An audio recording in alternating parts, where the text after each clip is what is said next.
नमस्कार साथियों, माधवी इंग्लिश में आप सबका स्वागत है।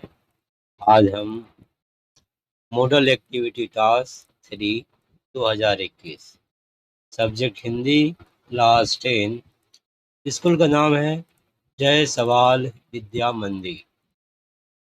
चलिए हिंदी का समाधान करते हैं। ये रहा प्रश्न पत्र जो स्कूल की तरफ से मिला है। यहीं तक है। जय सवाल विद्या मंदिर एचएस क्लास 10 हिंदी। सितंबर में लिख दिया हूँ पर सितंबर नहीं है, 8-3 है। Model task 3। पहला, कोष्टक में से सही उत्तर चुनकर उसे गोल घेर दीजिए। क, एक चिड़िया चोंच में दिए जा रही है। दाना, अंक, किनका, घास, किनका। ख, दोनों रण कुशल धनुर्धर नर थे। कौरव पांडव, कर्ण विकर्ण, कौन थे कर्ण, सुधर भूधर, कौन थे कर्ण। किसका ऋण किसी भी रूप में चुकाया नहीं जा सकता। रमन का, रंगैया का, मास्टर साहब का, चप्पलों का, मास्टर साहब का। रसूलन और बतूलन जब गाती हैं तब अमीरुद्दीन को रुलाई आती है, खुशी मिलती है, दुख होता है, नींद आती है। खुशी मिलती है। अंगा, मैं जानता था कि वह छोकरा इस खानदान का नाश करने आया है। यहाँ वह छोकरा है। भैरव पांडे, कुलदीप, किशोर भगत, छबीला। उत्तर कुलदीप। धीरे धीरे सामासिक शब्द में कौन समास है? कर्मधारय, द्विगु, अव्ययीभाव, द्वंद्व। अव्ययीभाव। जब एक ही शब्द दो बार आता है तो उसे अव्ययीभाव समास में लिया जाता है। 2 नंबर, जैसे धीरे धीरे जो शब्द है, दिन दिन, इस तरह से। निम्न प्रश्नों के उत्तर अनधिक 15 शब्दों में लिखिए। पहला, जब झोंके बह चले तब क्या हुआ? उत्तर, हिम कायावान भूधर कांप उठा। पेड़ या लता की नई शाखा या कोपले टूटे, जड़ समेत उखड़ गए।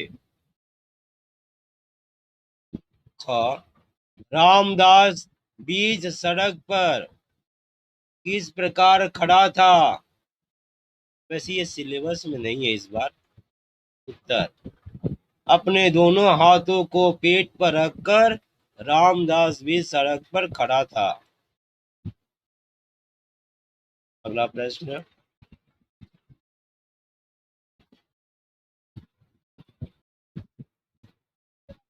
सफिया कस्टम के जंगल से निकलकर कहाँ आ गई?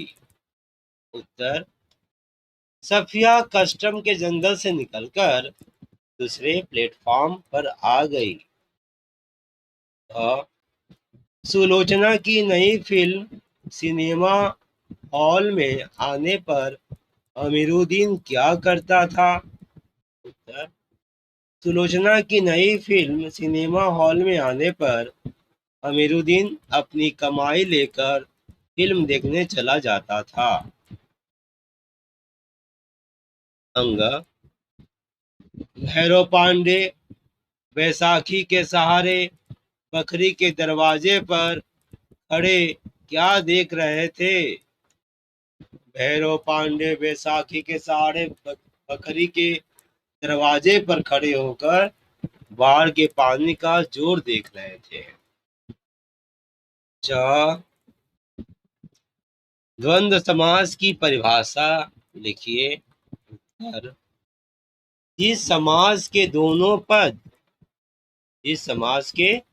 पद प्रधान होते हैं तथा विग्रह करने पर और, अथवा, या, एवं लगता है उसे द्वंद्व समास कहते हैं। जैसे माता पिता का माता और पिता, या और हटकर डैश लगा, दाल रोटी, इस तरह से।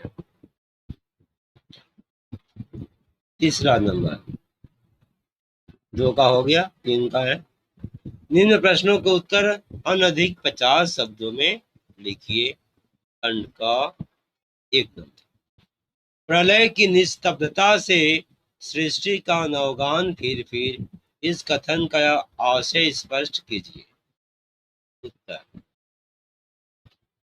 सृष्टि का नव निर्माण प्रलय की निस्तब्धता से ही होता है। क्या बीज धरती के अंधेरे में जब मिट जाता है तो एक नए पेड़ के रूप में नहीं बदल जाता? बिना मीटे बीज क्या पेड़ बन सकता है? कदापि नहीं। उसी तरह प्रचंड आंधी तूफान में नाश, सृष्टि में पुनः निर्माण होता है। इंसान तो इंसान, एक पक्षी तक तिनका चोंच में लिए अपनी घोंसला बनाने चल पड़ती है। पूरा हुआ। आगे प्रश्न है 2 नंबर, तर्कस में से फुंकार उठा कोई प्रचंड विषधर भुजंग, इस अंश का संदर्भ स्पष्ट कीजिए। उत्तर, महाभारत युद्ध में कर्ण और अर्जुन जीवन मरण के लड़ाई में रत थे। इसी बीच अश्वसेन नामक सर्प कर्ण के तर्कस में से फुंकार कर अर्जुन का वध करने में कर्ण की सहायता का प्रस्ताव रखता है।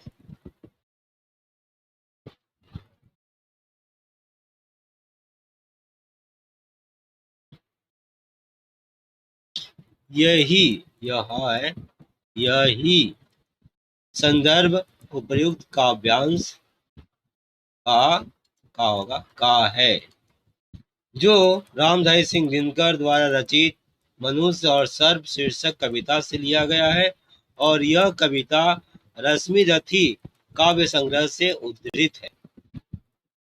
वैसा है कि संदर्भ में क्या कहता है मैं बता दूं। संदर्भ सहित व्याख्या जब पूछा जाता है, संदर्भ में पाठ का नाम, लेखक का नाम, ये लिखा जाता है। पर यहाँ पर एक चीज और है, संदर्भ में कोई घटना घटा है जिस परिस्थिति में, उसका भी लिखा जाता है। क्योंकि ये प्रश्न ही ऐसा दिया गया था, 50 शब्दों में लिखना था, मैंने परिस्थिति भी लिख दिया और ये दोनों भी लिख दिया।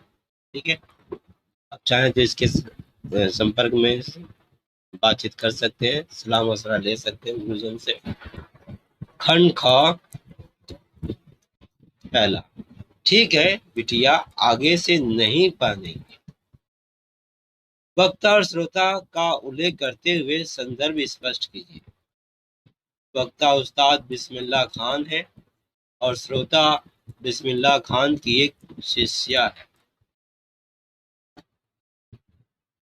प्रस्तुत पंक्ति यतीन्द्र मिश्र द्वारा रचित नौबत खाने में इबादत शीर्षक निबंध से ली गई है। ये तो हुआ आपका संदर्भ हो ही गया, पाठ लेखक का नाम।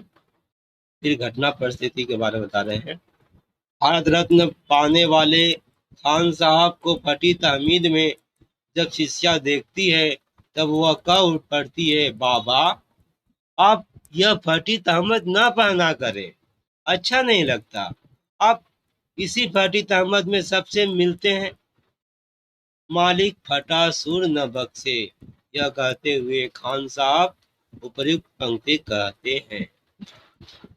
यह पंक्ति बिस्मिल्लाह जी के सादगी पूर्ण जीवन और ऊंचे विचार के संदर्भ को व्यक्त करता है। हो गया उत्तर। अब आगे ये आखिरी प्रश्न है और यहाँ आप देख रहे उत्तर नहीं है, मतलब मैं पढ़ूं पहले। उनके जलने के बजाय उसका स्वयं जलकर राख होना बेहतर है। इस अंश का भाव स्पष्ट कीजिए। मित्रों, मैं आपसे क्षमा चाहता हूँ क्योंकि यह लाइन किस पार्ट से लिया गया है मुझे पता नहीं चला।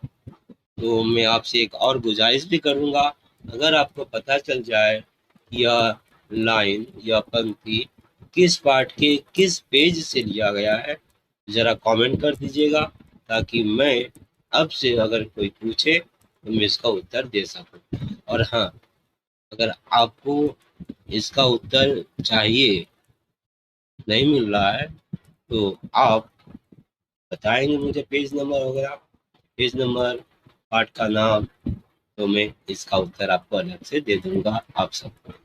तो बस इतना ही। और 79800044 पर आप अपना इस व्हाट्सएप पर आप अपना प्रश्न पत्र भेज सकते हैं, कोई भी। बस इतना ही। फिर मिलते हैं अगले वीडियो में।